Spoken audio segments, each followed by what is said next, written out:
I want to take you back to what John Major is saying. He's saying obstacles are being brushed aside as of no consequence, whilst opportunities are being overinflated. His assessment of what Number 10 is doing right now, would the BCC agree with that?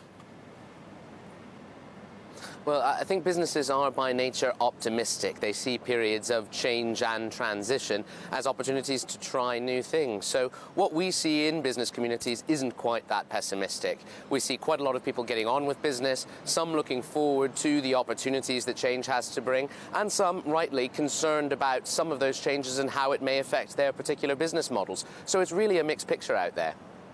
Your report, though, calls for a focus on practical solutions rather than ideology. Are you concerned that there aren't enough practical solutions being offered here? Well, what we're concerned about is that there's too much focus both in politics and in the media on some of the ideological elements of this debate, how the negotiations take place, etc., rather than the content of those negotiations. It's the everyday stuff that most businesses here in the UK really care about. Who can I hire? Who do I have to pay my VAT to?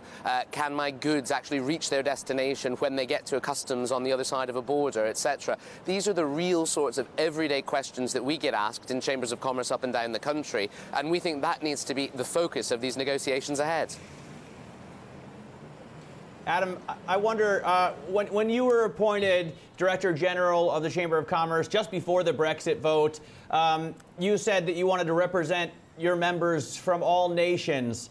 Do you still feel like a European?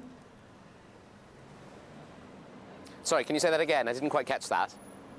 Do you still feel like a European? Do you still feel like the Chamber of Commerce members are Europeans? Well, businesses are going to be trading no matter what happens with the political settlements. And of course, we always have to remember that it's businesses that trade, not governments. And due to both geography and long trading links, Europe is always going to be a key place for British businesses to do business. And I have no doubt that into the future that's going to be the case. So quite a lot of businesses across this country will happily say, yes, we're European businesses, we just won't be in the EU anymore. Adam, they won't be trading as much if Britain loses access to the single market. Tony Blair recently called for another referendum. Do you think your members would be for a reversal of the Brexit vote? Well, our members are very clear that this is happening. This is a process that's going to happen. What they want is for it to happen on good terms.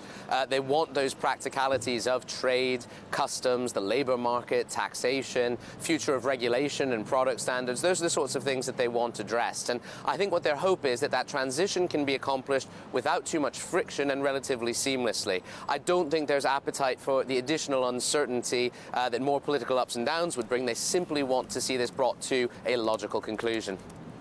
Adam, two quick questions. First one is on business rates.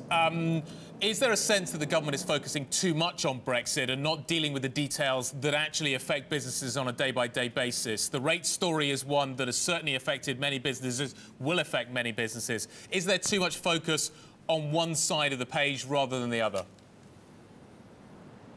Well, we've been saying for some time that an ambitious domestic business agenda here in the UK is as, if not more important than any eventual Brexit deal. We still have lots of structural problems in this country. The high upfront cost of doing business, as exemplified by the business rates debate, is one thing that we do need to deal with if we're going to see both investment and strong competitiveness into the future. Also, the fact that we still have so many skills gaps and vacancies facing our businesses. They want to hire lots of people. They have a hard time finding them. We need to get our training system right too. What do you think about individual carve-outs? Do you think that this government can pick winners? There is a sense that maybe the car sector gets one deal and the steel sector gets another. Is that a level playing field for British business?